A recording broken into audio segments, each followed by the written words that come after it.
Hello everyone, আমি এখন রান্না করব সামুদ্রিক মাট্টা মাছ। কেউ কেউ আবার সুরমা মাছও নাম বলে। হ্যালো এভরিওয়ান, আসসালামু আলাইকুম। আমি চুলায় কড়াই বসিয়েছি, দিয়েছি পরিমাণ মতো তেল, দিলাম পেঁয়াজ রসুনের পেস্ট, কারণ এখানে আমি কুচি করা পেঁয়াজ অ্যাড করি নাই, বাটা মশলা দিয়ে রান্না করতেছি। দিলাম হলুদের গুঁড়া, ধনিয়ার গুঁড়া আর জিরার গুঁড়া দিয়ে ভালো করে মিশিয়ে আমি একটু পানি অ্যাড করে দিয়ে দিচ্ছি। পানিটা কষানো হয়ে গেলে, মশলাটা কষানো শেষ, এখন দিয়ে দিব কাঁচামরিচ বাটা, দিলাম অল্প করে ছোটো চিংড়ি। এখন দিব আমি সবজিগুলা, কাঁকরোল আর বেগুন দিয়ে এই তরকারিটা রান্না করব। এখন মিশানো শেষ, আমি একটু পানি অ্যাড করলাম, কষাইতে দিয়ে দিব 5 মিনিটের মতো। ঢাকনা দিয়ে দিলাম, ঢাকনা 5 মিনিট অপেক্ষা করছি। প্রায় আমার 50% সিদ্ধ হয়ে গেছে। এখন আমি মাছগুলো অ্যাড করব।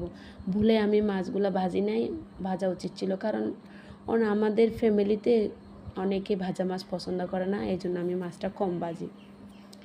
দিয়ে দিলাম আমি এখানে আমার ছেলের জন্য 2-3টা ঢেঁড়স দিয়েছি, কারণ ও অন্যান্য তরকারি খেতে চায় না, খেতে চায় শুধু ঢেঁড়সটা। তার জন্য আমি ছেলের জন্য কয়েক টুকরা ঢেঁড়স দিয়েছি, আবার কয়েক টুকরা টমেটো ফাড়ি দিয়ে আমি একটু পানি অ্যাড করে দিলাম কষাইতে। মাছগুলোও সিদ্ধ হবে, তরকারিটাও আর 50% সিদ্ধ হয়ে যাবে। এই জন্য এই যে ঢাকনা উঠে দেখি প্রায় আমার তরকারি ডান।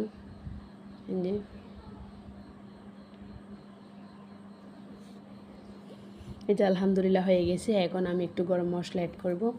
গরম মশলা অ্যাড করে আমি তরকারিটা নামিয়ে নেব।